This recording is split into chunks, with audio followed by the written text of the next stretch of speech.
Okay, today I have my guest, Tyler Van Beaver, and he has a great story because he has lived in other states. Now, did you come from, are you a Oklahoma born and raised? Yeah. Mm-hmm. Okay, yes, but then you guys moved to Dallas. We lived in Phoenix for 2 years and then Dallas for 6. Okay, and so then you came back to Tulsa. Mm-hmm. His story is going to be great.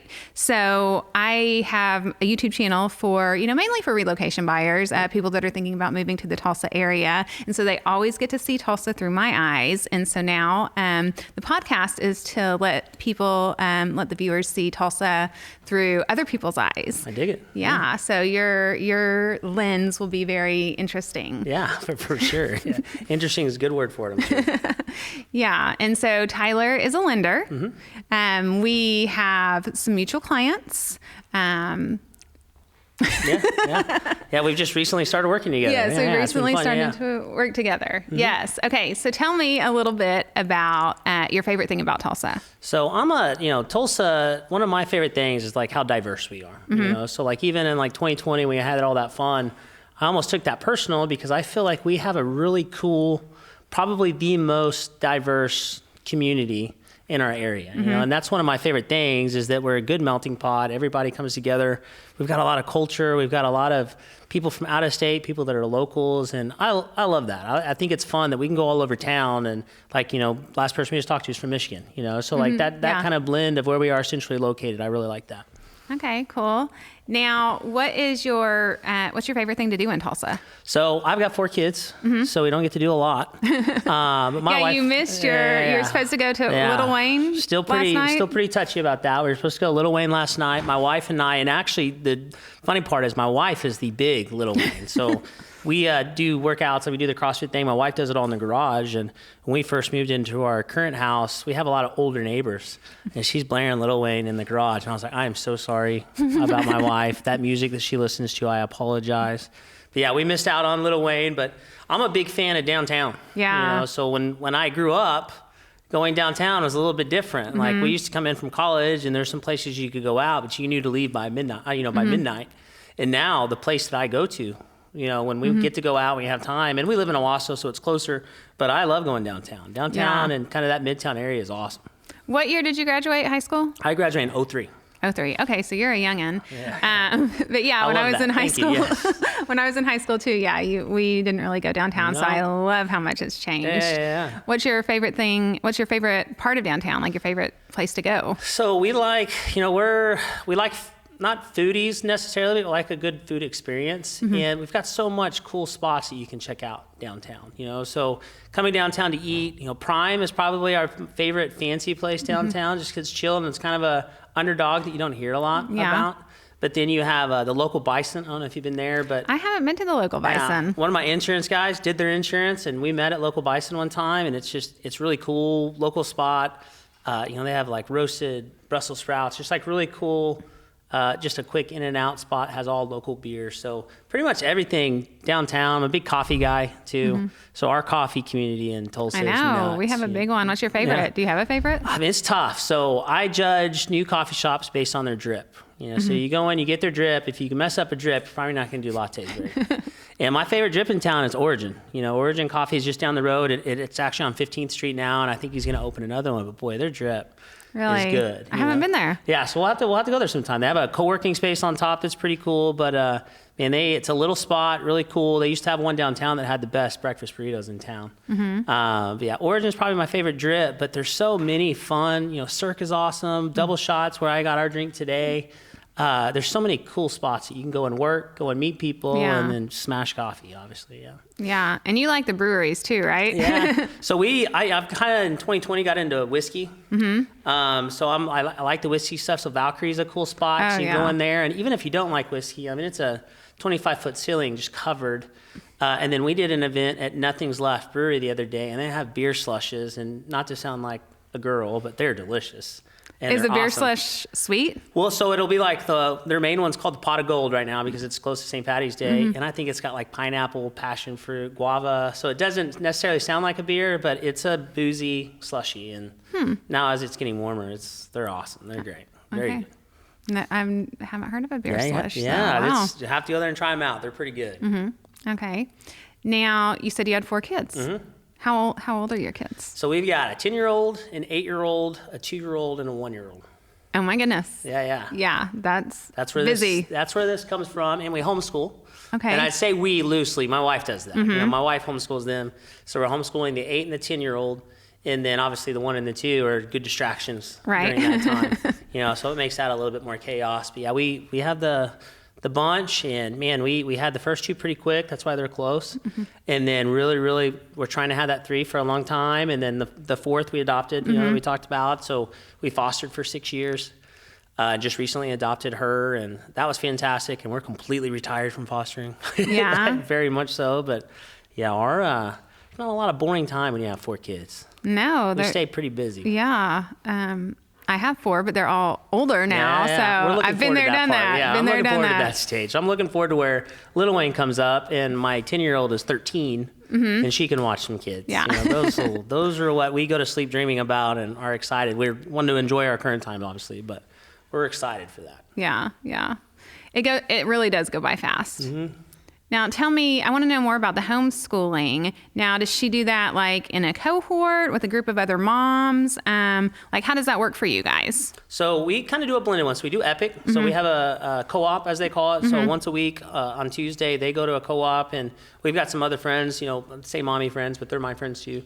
All our kids are friends and been friends. So they go to the same co-op every Tuesday, which is kind of good and bad. We need them to go there and have real school setting for a little bit, and all they want to do is see their friends and play, so it's a little bit harder.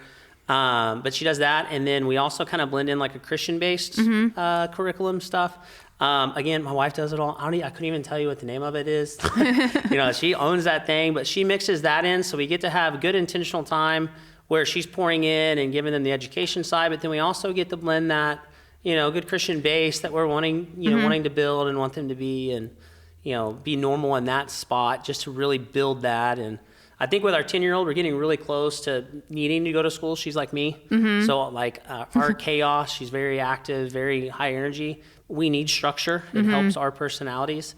And what's so good about homeschooling is you don't have a lot of structure. You can wake up, do 2 or 3 hours, go to the park, go play, go hang out, come back, do another hour or 2, which is why we like it.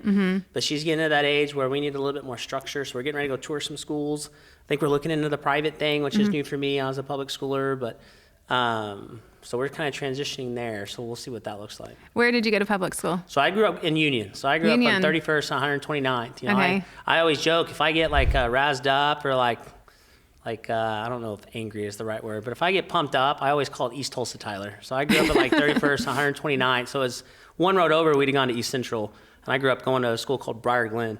Oh my goodness, I went to Briar Glen. Oh, really? Yeah, Briar Glen Braves. Yeah, I grew up, I could walk to school. That's how close we were to it, which I don't think it exists anymore. I think they opened up another school right where that used to be that big park. But yeah, maybe. Yeah, but Briar Glen. Yeah, fun times. Yeah. That's funny. And so you graduated from Union? No, so I went to Union until my sophomore year. Dad's football and baseball coach. So we moved to a small town called Barnesdall. My sophomore year. So I went from 1,000 in my freshman class at Union to graduating with 36. Wow. So a big difference. I enjoyed the difference. It was a good learning experience. At the time, I didn't love it, I don't think. And we have an office in Bartlesville now. And when they said we were going to open, I was like, dude, I'd love to do that. And it's been fun reconnecting with some of those people. Because my dad, God bless, probably brought it on himself. Not a lot of people are big Larry Van Beaver fans, not to name drop him. So there's, I had a negative connotation of our time there because of that. And now going back and seeing some people reconnected, because I had kind of purposely disconnected with all those guys, and getting back in the market, as an agent or a lender, at first I'm reconnecting because it's like, all right, if I'm going to work here, I need to reconnect to these people.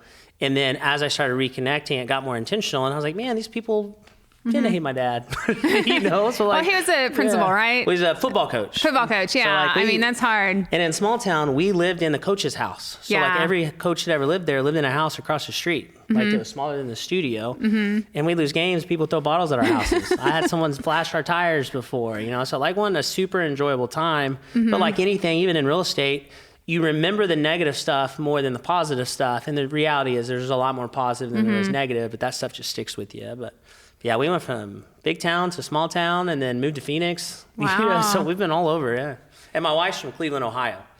So like when we started dating in college, so she had seen Barnesdall before. And when we went there, she was like, man, this would have been tough for me, you know, coming from Cleveland. She lived in a town called Parma, which is like just a little suburb of Cleveland. So yeah, it was an interesting mix. So when you were in Arizona, was that with your parents or was that with your wife? So what we did is, I went to NSU. So I graduated from NSU in Tahlequah. My wife played soccer there. I graduated in June of 2008. And then my brother has been in the mortgage business for a long time. Was with kind of a big time online lender. Was an executive there. So kind of got me an interview. I'd like to think that I interviewed really well, but I would assume he had some kind of action of me getting that job. But I started in Phoenix. You know, I had an opportunity to do it in Dallas, but it was like one of those rare moments, even with my wife and I dating still at the time, of like, man, I don't do a lot of stuff for me. Let's do Phoenix. Like, this would be cool. I went out there, and then 6 months later, my wife followed. And it's fun. I mean, when you're from here and you don't leave here, it's neat to go to other places, experience other stuff.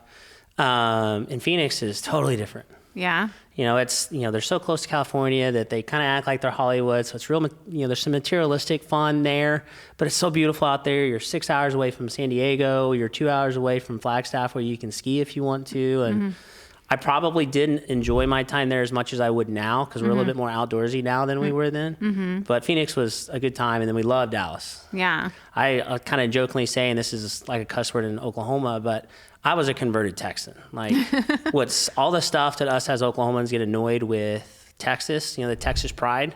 You can't drive through a street without seeing every company that has a Texas flag and an American flag. And if I could change anything about Tulsa or Oklahoma, it would be that. Like, let's pop up some Oklahoma flags. If you have a business, put an American flag, put an Oklahoma flag out there, and let's have some pride about what we do, And nobody's perfect, but you just walk around, you drive around anywhere, and there's 5 million 30-foot Texas flags and American flags, and I missed out a little bit, but when we moved back. I'm converted back to an Oklahoman, so we're good. So enjoying Arizona, enjoying Phoenix, and then enjoying Dallas, what made you decide to come back here? So we in Dallas. So we were in Dallas for 6 years. So we moved there in December of 2010, and then it was funny. We go from Phoenix, where it's beautiful weather, to in December they got like an ice storm like the second week we were there, and like, oh, we're back. And then we got married the following year, in 2011, and then had Rory in 2013, Vivian in 2015. And we're out there. Our closest family was here in Tulsa, and then my parents live out kind of western Oklahoma. We're doing everything with 2 kids without any help, and that gets grind. So my wife actually got laid off from a job with Bank of America that had like a funny story to it that I won't get into. Like, I'm not a huge Bank of America fan, but we discussed it, and we actually met at a Snappy Salads in North Plano, and had a discussion of what we're going to do. And she's always wanted to be home with the girls. And we brought up moving back to Tulsa as a joke. And the same house we had there, my property taxes were probably $8,000 or $9,000 at the time. They were $3,500 here. The way that I did my job that I'm doing now, I was doing it corporately, so less risk, so less reward. The way that I was going to do it here, higher risk, higher reward, so an opportunity of way more money too. The more we looked at it, the more it just made sense. Then we found a perfect house, we moved. And then my fun story is, 3 weeks after I moved, the office that I had transferred with, the entire group quit. So I was in this, this is what I do, and this is where I'm from, but I didn't have a book of business, didn't have any of that. I'm sitting in an office on the 10th floor by myself, like, holy crap. I'd say another word, but I don't know if you guys edit that out or not. But yeah, that was an intentional move back for sure. Okay. So with all that, like, what neighborhood do you guys live in? So we live in Owasso. So our neighborhood, we're right down from Stone Canyon. Our neighborhood's called the Champions. There's a Champions East, Champions West. I am the HOA president of Champions East. But that's fun. Yeah, that's fun.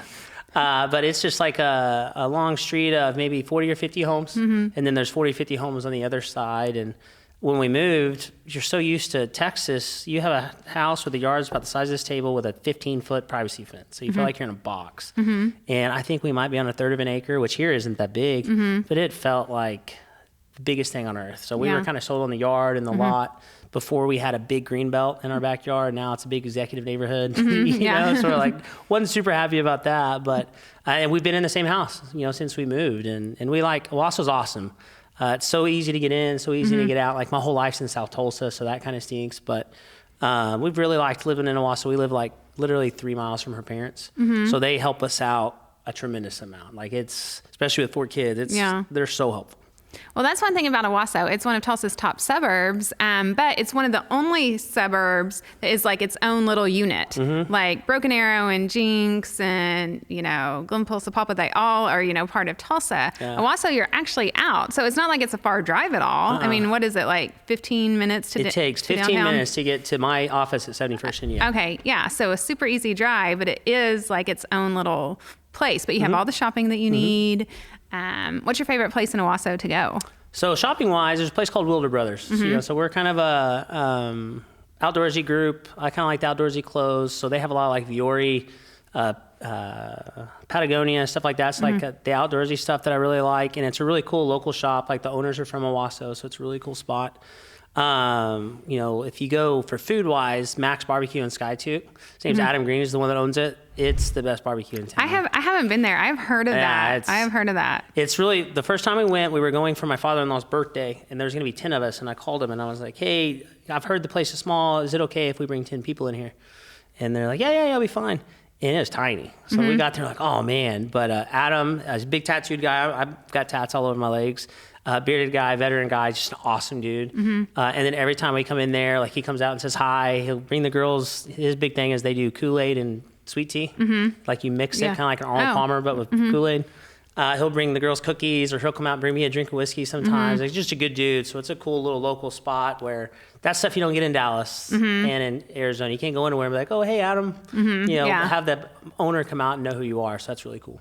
Okay, cool. What else is there to do? Do you guys go into Tulsa to do a lot of your stuff? Like, date night or, time with the kids? Or do you guys spend most of the time in Owasso when you're, home? So kind of the running joke in Owasso, because we're not local, we're not from Owasso. They don't like leaving Owasso. Like true Owassans that are from there will not leave town. They don't go north, they don't go south, they stay in Owasso. Like even on the real estate community, like you won't see a lot of the realtors come in town and have listings in Tulsa. They like Owasso. We have smoke in Owasso, which is great. There's good restaurants, but we like coming into Tulsa. I like to come in and get out of town when we can, which is rare. But we like to get out of town. But Owasso's got everything you could possibly want. A lot of people come in for Mad Eats, but like we're not super sugary.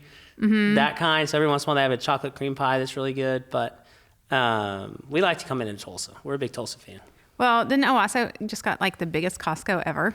It's huge. So we're Sam's people. I know that means that we're peasants. I get it. I know we're not Costco people yet, but we do have friends that have Costco and we go with them. They allow us to feel rich for a little bit. But my wife goes there quite a bit. Like her friend that they do the co-op with, when they drop the girls at the co-op, usually they go walk around Costco, and it's huge. It's I think it literally is the biggest one in the world. Yeah, it's huge. It's a really cool spot for it. Yeah. Okay, cool. Well, what's your favorite, for date night, you and your wife? Or do you guys even have date night anymore? Yeah. So we've started, when you have more kids, and you guys can probably relate to this, we've tried, and we did this for a while and then got away from it just because our lives go on. We've restarted, I think, last week, where if at minimum we do 1 hour intentional time on Wednesday. Okay. So we put the kids down at 8 o'clock, whether it be just put our phones down, go sit on the back patio and just talk or just hang out. Our week's been so stressful that our Wednesday, I think we literally just sat there in silence by ourselves. The 4 kids and full commission life and her homeschooling, it can be a grind, but we try to do that. Every Wednesday is intentional.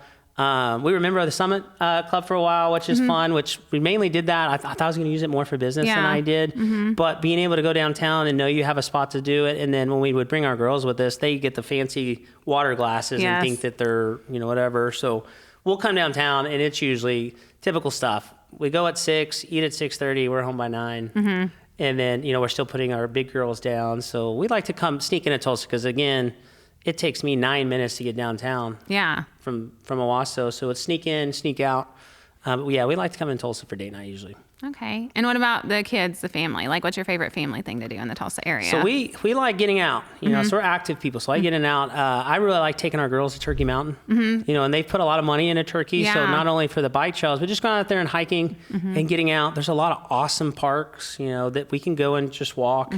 We're big, Colorado people. So we like, if we can get out of town, we'll do that. We like getting out and, I mean, whether it be Grand Lake, we're outside people. And and being in Tulsa, you're so centrally located, we can go down to Carlton Landing and kind of have a chill bougie time, or have a long drive to Broken Bow and get out and have some woodsy stuff. But Turkey Mountain I would say, is probably one of our favorite spots, just because you can get in there and get lost and it turn into an 8-mile hike and not even realize it.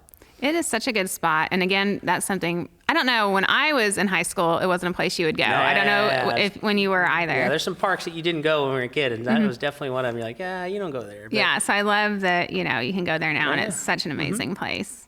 Okay, let's shift gears a little bit and talk about an amazing Tulsan or a Tulsan that you admire.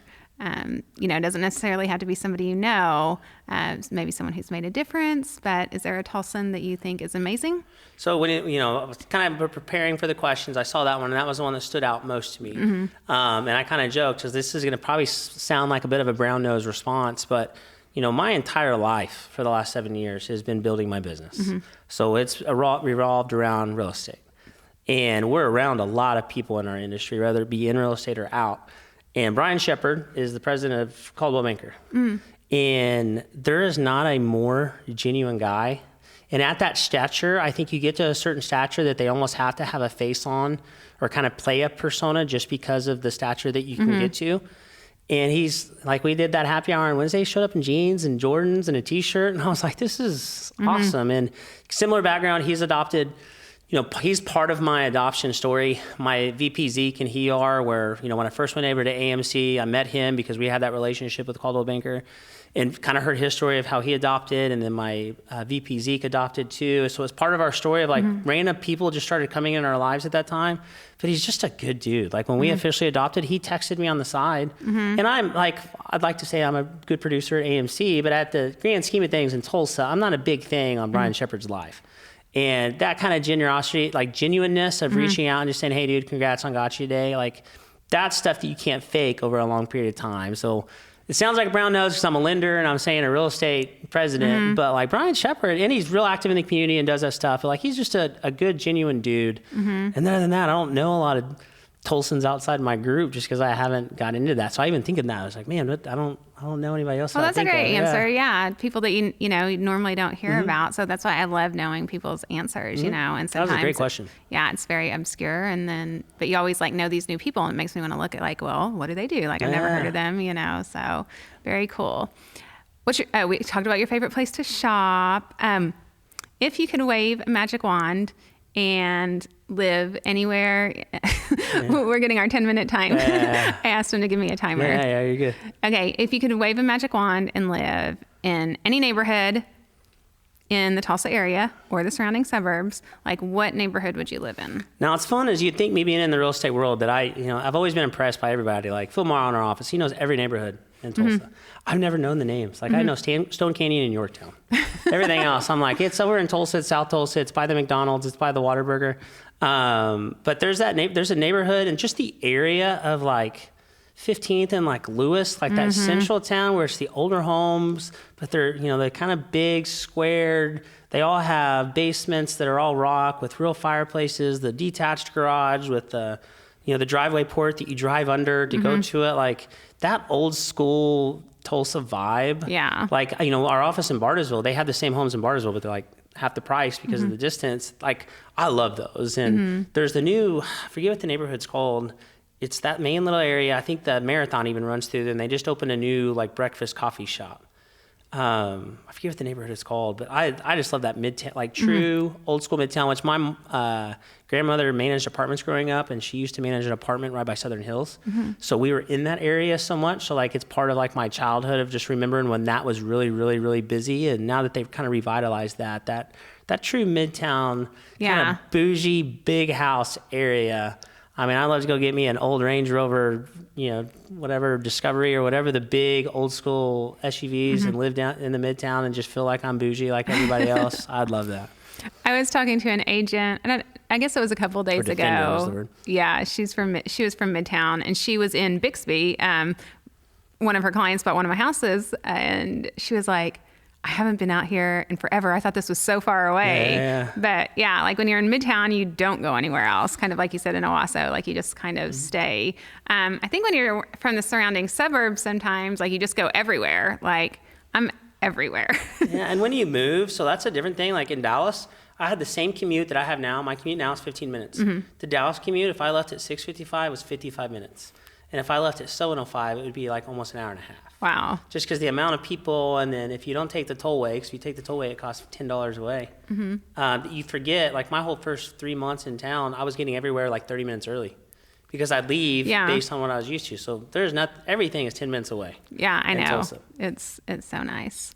Well, I think that we are wrapping up now. So we got the little cue that it's time. So thank you. He started playing the music really soft. You can't hear it, but just like the Grammys. But I will say, you're a lender, so relocation, you have a lot of knowledge about relocation. So anyone that is wanting to relocate and take out a loan, I always recommend having a local lender, over national. So we could reach out to you and you could help us out. For sure. I'd love that. I always say the local guys make the phone ring. The national guys pay for the phone to ring. So who are you going to trust more, Yeah. All right. Well, I appreciate you. All right. Thanks a bunch. Thanks. Thank you.